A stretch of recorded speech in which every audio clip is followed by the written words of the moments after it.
শুধু কোরবানির দিন আমনে গরু জবাইয়ের আগেও বিড়ি খান, আমনের গতকালিকায়ও আমনের টাকা সুদের টাকা, আবার কোরবানির দিনও আপনি জোহরের নামাজও পড়েন না, আসরের নামাজও পড়েন না, কোরবানির দিনও আপনি মিছা কথা কন। আমনের মধ্যে ইবাদত, আল্লাহর ভয়, গুনাহ ত্যাগ বলতে কিছুই নাই। কোরবানির দিনও আপনি টেলিভিশন চান, নাচ গান চান, আমনের কোরবানি কবুল হইতো বুতে গেলেছিনি। কথা বুঝছেন না আপনি? কেন কোরবানি কবুল হবে? আপনি কোরবানি কবুল হওয়ার জন্য ব্যবস্থা নিছেন কি? গরু কিনবার জন্য না বুদ্ধি করছেন? মানুষ লইয়া গেছেন 3 জন, গরু বাজারে গরু চাইয়া লইছেন, সেটা তো ঠিক আছে, কিন্তু কোরবানি কবুল হওয়ার জন্য ব্যবস্থা নিছেন কি? কোরবানি কবুল হওয়া, গোশত খাওয়া আর কবুল হওয়া এক কথা না, জবাই হওয়া আর কবুল হওয়া এক কথা না। জবাই তো প্রতিদিনে হয়, যে কেউ জবাই করলেই তো গরু জবাই হবে, কিন্তু জবাই আর কবুল তো এক কথা না। গোশত খাওয়া আর কবুল হওয়া তো এক কথা না বাপ। অতএব আমি আপনাদের কাছে বললাম, এটা কোরবানি কিন্তু আর 10 দিনের গরু জবাই নয়। গরু আমাদের দেশে প্রতিদিন জবাই হয় কিনা কথা বলেন না? বাজারগুলোতে গরুর গোশত বেচা হইতেছে না? তো তাহলে গরু তো প্রতিদিনই জবাই হয়, তো কোরবানি আর আলাদা কি?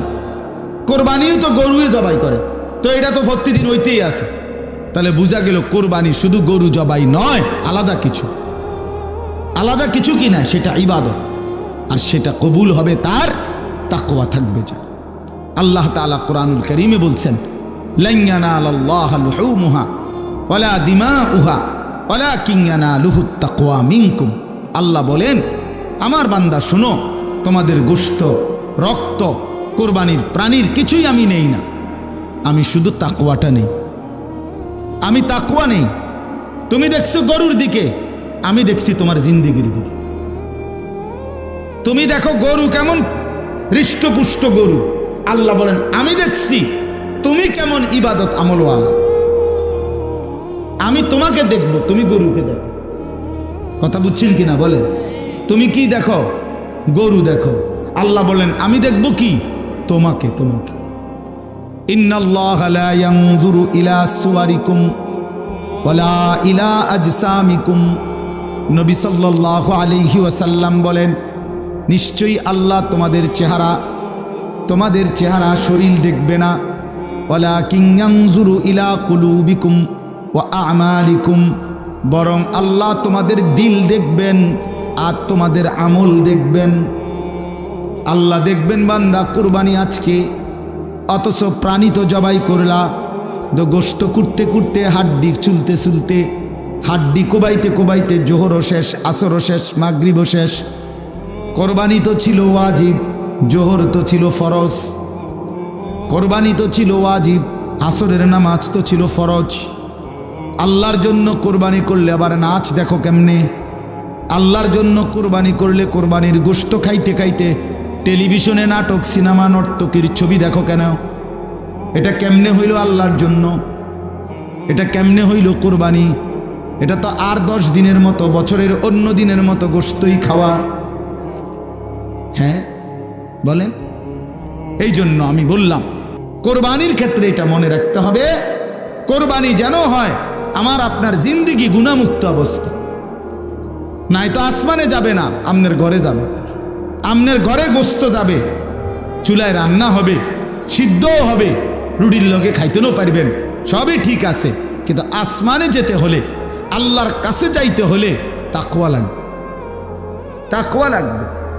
টাকাটা হালাল হইতে হবে। 1 টাকা হারামের টাকা, এটা দিয়া কোরবানি কবুল হয় না।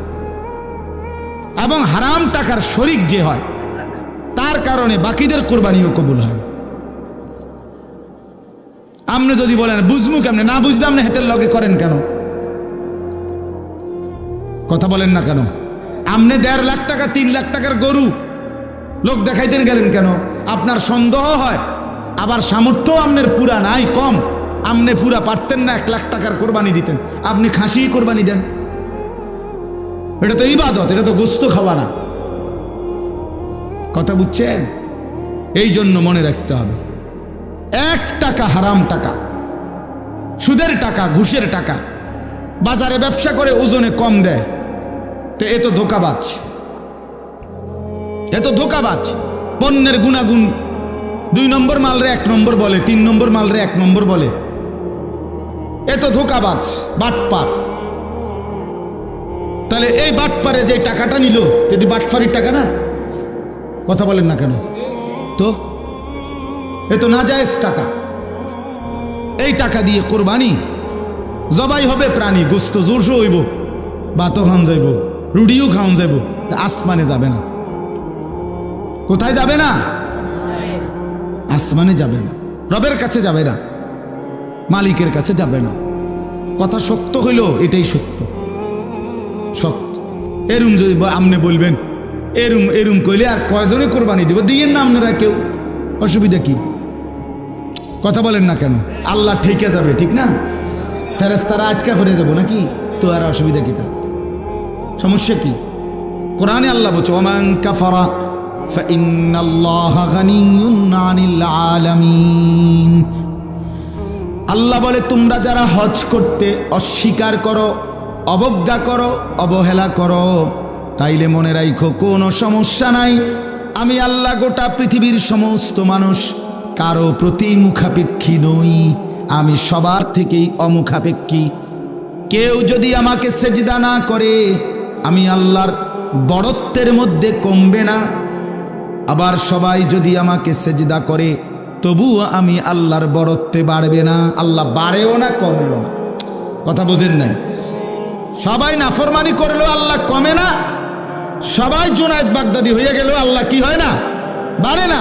আল্লাহ তো আল্লাহই, ওহুয়াল আলিয়্যুল আযীম, তিনি তো বড়ই, তিনি তো আজিম, তিনি তো আকবার। আল্লাহু আকবার, তিনি তো বড়ই। আপনি কীর্তন বড় বানাইবেন? আপনি বড় বানাইবেন কেন? বরং আল্লাহর নাম নিলে আল্লাহ আপনারে বড় বানাবে। কিতাবের মধ্যে আছে কোন বান্দা যখন বলে সুবহানাল্লাহ, বলেন তো, আবার বলেন তো, আল্লাহ বলে এটার অর্থ হলো হে আল্লাহ আমি আপনার পবিত্রতা বর্ণনা করিতেছি, এই সুবহানাল্লাহ অর্থ। তো আল্লাহ বলে আচ্ছা মাশাআল্লাহ বান্দা তুমি আমার পবিত্রতা বর্ণনা করছো, আমি তো এমনিতেই পবিত্র, তুমি বললেও না বললেও তো ঠিক আছে, সাব্বাহতানি, তুমি আমার পবিত্রতা বর্ণনা করেছো, চলো উসাব্বিহুকা, আমি তোমারে পবিত্র বানাই দিলাম। আলহামদুলিল্লাহ বলেন তো। আল্লাহকে আমি বললাম আল্লাহ আমি আপনার প্রশংসা করছি। আল্লাহ বলেন তুমি আমার প্রশংসা করলা, আমি তো এমনিই প্রশংসিত, যাও তোমাকেও আমি প্রশংসিত বানায় দিলাম, মানুষ তোমারে ভালো বলবে।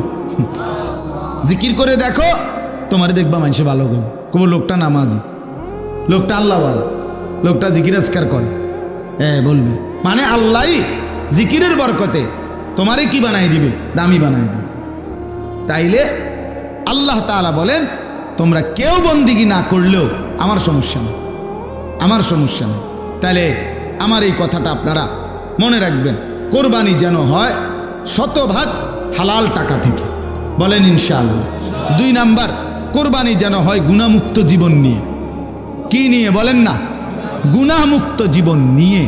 গুনাহমুক্ত জীবন, গুনাহমুক্ত জীবন, গুনাহমুক্ত জীবন নিয়ে কোরবানি যেন হয় আল্লাহর সন্তুষ্টির জন্যে। এরপরে আসেন আরেকটা কথা, সেটা হলো হজ। আল্লাহ তাআলা বলেন প্রত্যেক জাতির জন্য আমি হজ্জের বিধান রেখেছি। এই জন্য হজ এটাও আল্লাহ তাআলার মহব্বতের ভালোবাসার সর্বোচ্চ নমুনা, সর্বোচ্চ নমুনা। কেউ যখন আল্লাহকে ভীষণ ভালোবাসে, প্রিয় নবী সাল্লাল্লাহু আলাইহি ওয়াসাল্লামকে খুব ভালোবাসে, তো ওই ব্যক্তির চূড়ান্ত ভালোবাসার নমুনা হজ। হজের মাধ্যমে আল্লাহর বান্দা আল্লাহর ভালোবাসার সর্বোচ্চ নমুনা পেশ করে যে আল্লাহ আমি নামাজ, রোজা, যাকাত, দান সদকা, জিকির, কোরআন তেলাওয়াত, তাহাজ্জুদ, আউয়াবিন বাড়িত বইয়া পড়তে পড়তে, আদায় করতে করতে আপনার ভালোবাসা আমার এমন তীব্র হয়েছে, এখন আমি আপনারে তালাশ করবার জন্য আপনার ঘরে চলে আসছি।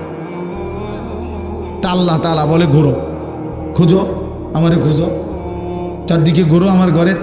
তো বান্দা হজের মধ্যে ওমরার মধ্যে আল্লাহর ঘরের চারদিকে ঘোরে, ঘুরতে ঘুরতে আল্লাহকে পেয়েই যায়, আল্লাহর মহব্বত পেয়েই যায়। আল্লাহ তারে এমন পবিত্র বানায়া দেয় যে রাসূলুল্লাহ সাল্লাল্লাহু আলাইহি সাল্লাম বলেন, হজ শেষে একজন ইমানদার মায়ের পেট থেকে নতুন বাচ্চা যেরকম পবিত্র নিষ্পাপ হয়ে বের হলো, সে হাজী সাহেব এমন হয়েই বের হলো।